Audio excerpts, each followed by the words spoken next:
공동주택관리 종사자들을 위한 관리의 셰르파입니다. 부당거래라는 용어는 본래 대기업이 같은 계열사와 하는 거래 형태에서 나왔어요. 대기업이 비계열사와의 거래보다 더 좋은 조건으로 계열사와 거래하여 과다한 경제적 이익을 제공하는 것을 부당거래라고 해요. 이런 부당 내부 거래는 일시적으로는 그룹 전체에 유리하게 작용하지만 장기적으로는 총체적 부실로 이어진다고 합니다. 영화 부당거래 다들 보셨죠? 연이은 어린이 토막 살인 사건으로 민심이 흉흉해지자 대통령이 직접 사건에 개입하게 되어 경찰청은 이 사건을 해결하기 위해 총력을 기울이죠.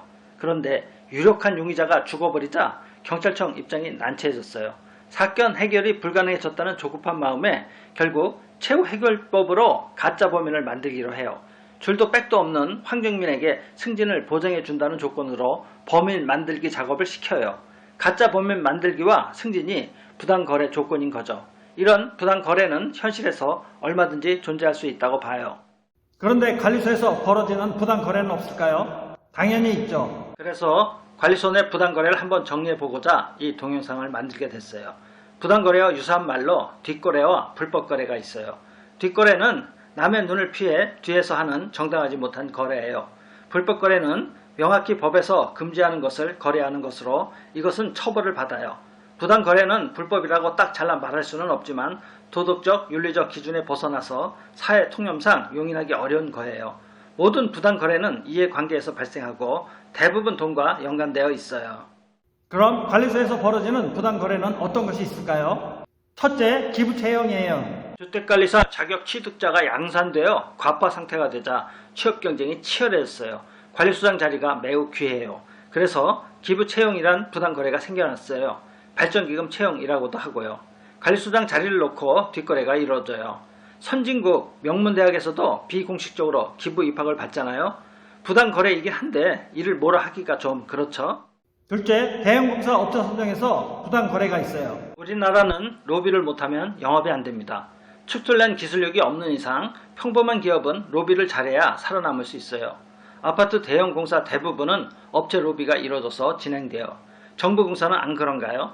최순실도 그렇고 퇴근그룹 박연차 회장도 그렇고 다 대통령에게 로비했잖아요.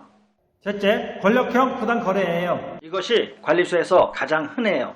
동대표가 관리소 직원에게 잘 봐준다는 암묵적 조건으로 시간적, 금전적, 정신적 희생을 요구하는 거예요. 세상 물정에 밝은 직원은 오히려 이를 적극 활용해요. 흔쾌히 자신의 것을 적극적으로 희생하면서 동대표에게 그 대가를 받아내요.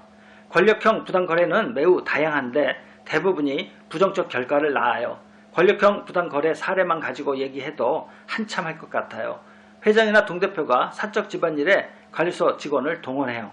심한 경우는 직원을 차에 태워 외부에 나가 일을 시키는 경우도 있어요. 주민이 알면 난리 나겠죠. 주민이 세대 일을 직원에게 요청하고 금품을 제공하는 경우가 있어요. 관리소가 공식적으로 해줄 일이 아닌 것을 해주는 것이라서 부당거래가 되는 거죠. 이게 발각되면 주민은 괜찮아도 직원은 쫓겨나기도 해요. 제가 소정으로 갔는데 회장이 한 미아 여사를 편애했어요. 전혀 특출나 보이지 않는데 일을 엄청 잘한다고 칭찬하더라고요. 나중에 안 사실은 이 회장은 이 과부 미아 여사와 부적절한 관계, 즉 내연 관계에 있었어요. 연예인처럼 잘생긴 과장이 있었어요. 여성 동대표가 외부 행사 기회만 있으면 이 과장과 함께 나갔어요. 이들은 함께 나가서 뭘 했을까요? 이 과장이 추진하는 업무는 이 동대표가 미뤄줬겠죠. 한 경리는 한 아파트에서 입주 초기부터 장기 집권하면서 관리소장을 계속 갈아치웠어요. 그녀는 노인네 동대표에게 평소 아양 떨고 가끔 술자리에서 손도 잡혀주었어요. 동대표가 보험 영업과 관련이 있으면 관리소 직원에게 보험 가입을 강요해요. 직원은 울며 거저먹기 식으로 할 수 없이 가입하죠. 동대표가 교회 광신자면 관리소 직원에게 자기 교회에 나오라고 강요해요. 이건 정말 성가신 일이에요. 종교의 자유까지 침해하니까요. 동대표가 주택가에서 자격을 취득하면 관리업체를 불러 소장 자리를 마련해 달라고 강요해요. 안 그러면 재계약은 없다고 협박하죠. 소장 자리와 재계약을 거래하자는 거예요. 만약 이를 요구하는 동대표가 관리소장을 할 만한 충분한 능력이 갖춰져 있다면 관리회사는 당연히 그 제의를 받아들여요. 그러나 대부분 동대표가 자격 미달이에요. 그러니 그 제의를 거절하고 재계약을 포기해요. 능력도 안 되는 사람을 잘못 배치했다가 더 큰 낭패를 볼 수 있으니까요. 인간 사이 부패 문화는 어쩔 수 없는 필요악인가 봐요. 부당 거래는 부패 문화의 한 단면이죠. 세상이 많이 투명해졌다고 해도 여전히 부패 사건은 차고 넘쳐요. 부정 사건의 대수를 막론하고 많은 부패 현상이 의리 관계를 이용한 것들이에요. 부패 문화가 부패 권력을 만들어요. 현존하는 시스템은 부패하는 사람을 불공평하게 권력에 끌어당겨 권자에 앉혀요. 그런 권력이 시스템을 더 나쁜 방향으로 바꿔놓아요.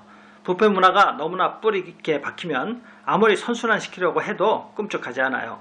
내부와 외부가 모두 부패해 있기 때문이에요. 그런데도 아직 세상은 망하지 않잖아요. 왜 그렇죠? 부패가 있는 곳에 맞서 싸우는 사람이 있기 때문이에요. 이렇게 부패와 정화가 반복 윤회하는 거라고 생각해요. 인간은 적절히 견제받지 않으면 반드시 부패하기 때문에 권력을 제어할 제도적 절차가 있어야 해요. 부패 척결은 단순히 법과 제도를 갖춘다고 달성되지 않아요. 시스템이 부패를 통제할 수 있어요. 법과 제도는 당연히 갖춰져 있어야 하고 거기에 국민의 성숙한 의식도 있어야 하지요. 도움이 되셨으면 구독, 좋아요 부탁드립니다.